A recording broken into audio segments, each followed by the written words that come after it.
이상한 표정의 우즈이 텐겐과 랭고쿠 신주로. 그들이 현재 있는 곳은 귀살대를 지휘 중인 우부야시키 키리아가 있는 곳이었습니다. 지휘부의 호의를 위해서였죠.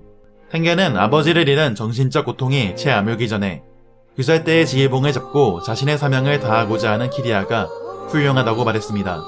신주로도 이에 수긍하며 자신도 쿄주로처럼 랭고쿠가의 이름에 부끄럽지 않게 목숨 걸고 지켜드리겠다고 다짐했죠.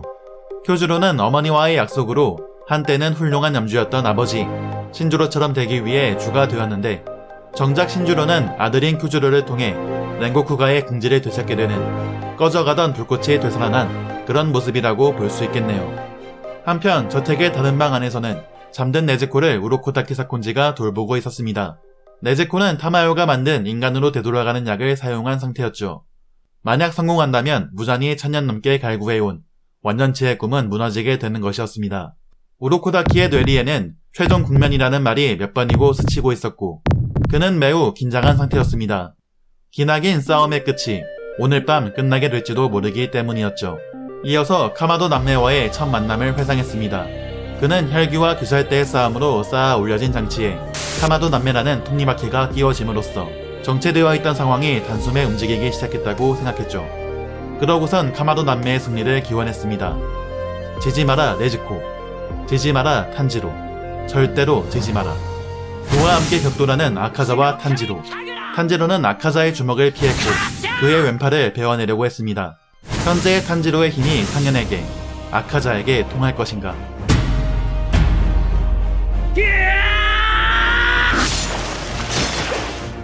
탄지로는 아카자의 팔을 베어낼 수 있었고 자신의 힘이 통한다고, 싸울 수 있다고 생각했습니다. 다음번엔 목을 노리고자 했으나 곧바로 들어오는 아카자의 반격, 주먹이 머리에 닿으려는 찰나 탄지로는 환희롱을 사용하여 그의 공격을 피해냈고 반격까지 성공했죠. 아카자는 곧바로 상처를 회복했으나 그의 표정엔 놀라움과 감탄이 가득했습니다. 이를 지켜보던 토미오카 기유 또한 마찬가지였죠. 그날 눈 속에서 절망하고 고개를 떨구고 누이 동생의 목숨을 구걸할 수밖에 없었던 탄지로가 이제 싸울 수 있게 된 것에, 생명과 존엄을 빼앗기지 않기 위해 싸울 수 있게 된 것에, 기유는 탄지로의 실력이 이제 주에 도달한다 해도 과언이 아니라고 생각했습니다. 탄지로가 여태까지 해온 노력과 경험, 그것은 헛된 것이 아니었던 것이죠. 이에 아카자는 그때 쿄주로의 말이 옳았다는 것을 인정하고 경의를 표했습니다. 그리고 탄지로는 두 번째로 보게 되는 그의 기술. 아카자는 술식을 전개, 화괴살, 나침을 사용합니다. 이것은 이제부터가 진짜 싸움이 시작된다는 것을 의미했죠. 이에 기유는 물의 호흡 제3형, 유유춤을 사용했고 기유와 아카자는 엄청난 스피드로 공방을 주고받습니다. 아카자는 기유의 기술을 보고 그가 수주라는 것을 알아챘는데, 그는 50년 전에도 수주와 마주친 적이 있었기 때문이었죠. 곧 아카자는 화괴살 난식을 사용했고 이를 막아내기 위해 기유는 자신만의 전용 잔잔한 물결을 사용하여 공격을 활력화했습니다. 아카자가 이전 수주에게서는 본 적 없는 기술, 그는 자신의 난식이 통하지 않았음에도 매우 기뻐합니다. 그는 이 싸움을 즐기고 있기 때문이었죠. 그때 탄지로가 나타나 히노카미카구라 열이능력을 사용했으나 오히려 아카자에게 등 뒤를 잡혔고 아카자의 손날이 탄지로의 머리로 향합니다. 탄지로는 환희롱을 사용해 빠져나가 보려고 했지만 조금 늦은 상황, 그때 기유가 아카자의 팔을 베어냅니다. 이에 아카자는 팔을 재생시켰고 다시 기유와 아카자는 공방을 주고받습니다. 그런 상황을 노려 다시 탄지로가 가세해 아카자의 다리를 공격했지만 어째선지 아카자는 탄지로의 공격을 정확히 읽어냈고 화괴살 각식을 사용했죠. 이를 탄지로가 칼로 방어했는데 무사히 막았다고 생각했는데도 데미지를 피할 수 없었습니다. 그런 와중에 아카자는 기후의 검술이 유려하게 잘 다듬어졌다며 그가 마음에 들었는지 이름을 물었습니다. 이에 기유는 혈규에게 댈 이름은 없다며 받아쳤고 떠드는 걸 싫어하니 말 걸지 말라고 했죠. 그러나 아카자는 자신은 떠드는 것을 좋아한다며 몇 번이고 이름을 물어보겠다고 했습니다. 상현 소집에서 다른 혈귀들을 대할 때와 인간을 대할 때 그는 다른 온도차를 보여주고 있었습니다. 다음으로 아카자는 화괴살 각식, 유섬 군강을 사용합니다. 잔상이 생길 정도의 연속 발차기, 기유가 멀리 튕겨 날아갈 정도의 엄청난 위력. 탄지로는 그의 이름을 외쳤으나 이젠 탄지로가 아카자에게 맞서야 할 차례였습니다.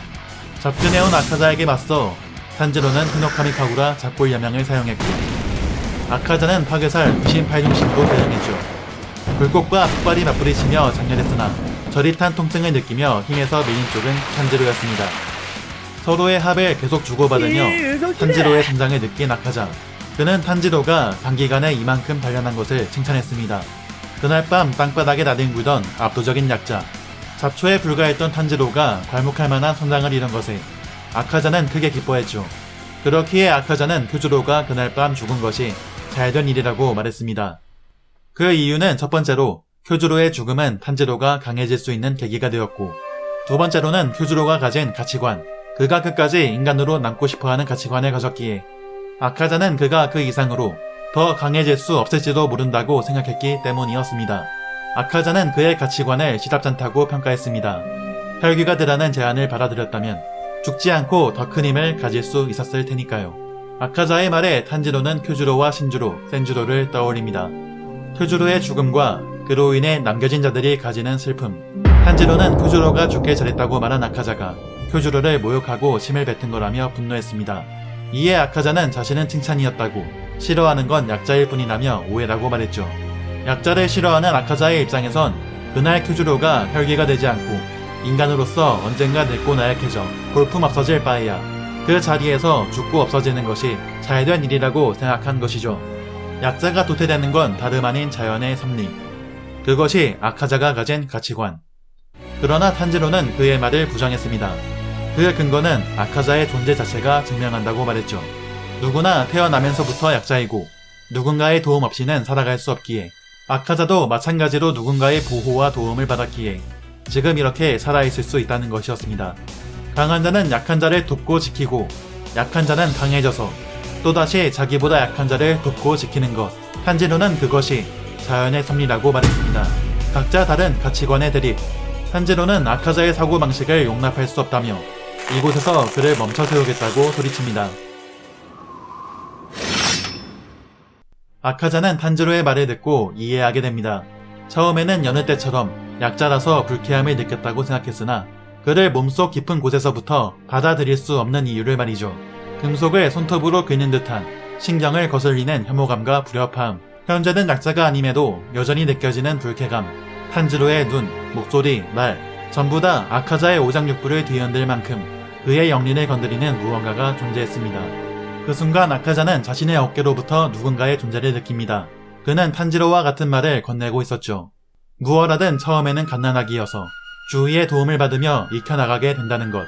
싸울 상대는 언제나 자기 자신이기에 타인과 키재기를 하지 말라는 것.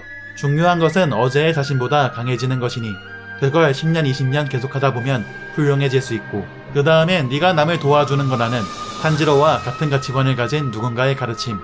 아카자는 그 팔을 뿌리쳤으나 탄지로가 보기엔 그냥 팔을 허공에 휘두른 것처럼 보였습니다. 그리고 다시 탄지로를 바라보는 아카자. 그의 눈빛엔 불쾌함이 가득했죠. 아카자는 화괴살 회식, 만엽선율을 사용하며 공격해왔고 이에 탄지로는 어렴풋이 아카자가 가진 힘의 원천에 다가가게 됩니다. 빠르다기보다 정확성에 포인트가 있다는 것을 말이죠. 그러나 생각할 틈도 없이 아카자는 공격해왔고 화괴살, 각식, 비유성천륜을 사용합니다. 가드했음에도 전해지는 큰 충격. 어떻게든 동작을 예지해서 막아내도 위력이 엄청나 부상을 완전히 없앨 순 없었는데 동작을 예지했다면 위력이 강한 공격을 막기보단 피하는 것이 베스트였으나 아카자의 공격은 피하기 어려울 정도로 정확하게 인체의 급소를 노려왔기에 막는 것에 급급했고 데미지가 쌓여가고 있었죠. 탄지로는 그의 공격이 상대의 급소에 자석처럼 빨려 들어가는 것 같다고 그의 기술은 나침반 같다고 느끼고 있었습니다. 이에 탄지로는 두뇌를 풀가동하며 이전부터 아카자가 말해왔던 것으로부터 단서를 찾아내고자 했습니다. 그러나 계속해서 공격해오는 아카자. 이에 탄지로는 히노카미카구라 비륜 양념을 사용해 대응합니다. 탄지로의 칼끝이 아지랑이처럼 일렁거렸고 아카자는 뒤로 물러났죠. 그러나 탄지로의 공격을 완전히 피한 건 아니었습니다.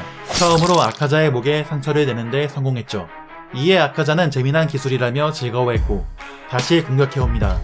한편 랭고쿠의 본가에서는 랭고쿠 센조로가 형님에게 부디 아버지와 탄지로를 지켜달라며 기도하고 있었습니다.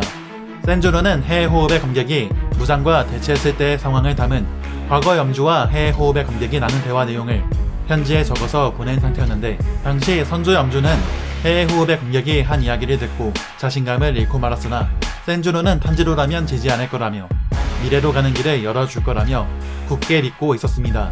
그러나 그 편지는 이미 아카자와의 싸움이 시작된 까닭에 아직 전달되지 않았죠.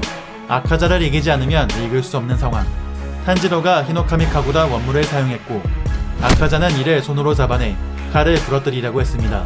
이에 탄지로는 언제나 자신을 위기에서 구해주었던 박치기를 해보았지만 아카자에게 칭찬만 들었을 뿐 그의 손은 요지부동이었죠. 발로 차며 저항해 보았음에도 소용없었습니다. 칼이 부러지려는 아슬아슬한 순간 그때 아카자의 팔이 베어졌습니다. 도미오카-산! 유삼군강을 맞고 리타이어한 줄 알았던 기유가 나타난 것이죠. 그는 등짝이 맹렬히 아픈 것에 열받았다고 말했습니다. 그리고 기유에게 나타난 전과 다른 변화. 오랜만에 만난 자신을 압도하는 강자와의 아슬아슬한 생명의 쟁탈전. 그것은 닫혀있던 기유의 감각을 깨웠고 수주 토미오카 기유는 사비토에게 맞았던 뺨에 단잠을 발현합니다. 자, 여기까지 귀멸의 칼날 최종 국면편의 아카자전 파트 1이었는데요. 이번 화의 중심 내용은 아카자와 탄지로가 가진 가치관의 대립이었습니다. 아카자가 가진 힘의 비밀과 그의 과거 빌드업이 시작되고 해외 호흡의 공격에 대한 떡밥 또한 던져주며 궁금증을 유발하는 화였죠. 가치관 관련해선 후에 다루기로 하고 이번 화에 등장한 신주로에 대해 얘기해보자면 저는 요포터블이 무한열차 편 1화를 오리지널로 낸 것을 보았을 때 아주 감탄했습니다. 특히 전 염주 신주로와 현 염주 쿄주로가 겹쳐지는 연출, 귀멸의 칼날 제로와 외전에서 드러난 쿄주로의 스토리를 생각해볼 때 쿄주로의 목표는 어머니와의 약속으로 당시에는 훌륭했던 아버지와 같이 되는 것이었기에 1화에서의 이 연출이 할머니의 시선을 통해 현재 쿄주로는 아버지와 같은 훌륭한 염주가 되어서 목표를 이뤘다라는 것을 담고 있는 것을 의미한다고 생각했습니다. 그렇기에 이 오리지널 연출은 후에 나오는 원작의 흐름, 쿄주로가 염주가 되었을 당시 신주로가 시답지 않다고 말하는 상황을 더욱 충격적이고도 돋보이게 해주었죠. 전 12개월 하이로가 겹쳐보는 부분을 참고해서 만든 것이 아닐까 싶은데 스토리를 알면 놀라운 이런 오리지널 연출, 역시 킹과 컴포터블이 아닌가 싶네요. 그렇기 때문에 이전 리뷰에서 무한열차 임무를 떠나는 쿄주로를 시노부가 배웅한 것에 또 의미가 있다고 생각을 하는 것이고요. 다음으로 탄지로의 성장을 얘기해보자면 역시 이런게 왕도형 성장물의 묘미가 아닐까 싶네요. 처음엔 주인공이 약했으나 어느샌가 강해져서 그 강함이 확인되는 것을 보는 순간의 짜릿한 말이죠. 기유 공인 주급에 도달한 탄지로가 무한열차 쿄주로와 같은 느낌으로 아카자와 싸우는 것을 볼 생각하니 벌써부터 가슴이 웅장해집니다. 애니화가 된다면 본격적으로 싸움이 시작되는 회차인데 많은 장면이 눈에 즐거움을 줄 것 같지만 만약 유포터블이 힘을 준다고 해봤을 때 여기서 가장 하이라이트가 될 장면을 뽑자면 저는 작골 예망과 귀신 팔중심, 불꽃과 폭발이 장렬하는 이 부분이 아닐까 싶네요. 과연 주급 2명에게 압도하는 아카자를 상대로 반점을 발현한 기유의 힘은 어떨지, 아카자가 가진 힘의 비밀은 무엇일지, 이에 맞서 탄지로는 어떻게 대항할지 다음화에서 뵙도록 하겠습니다. 안녕!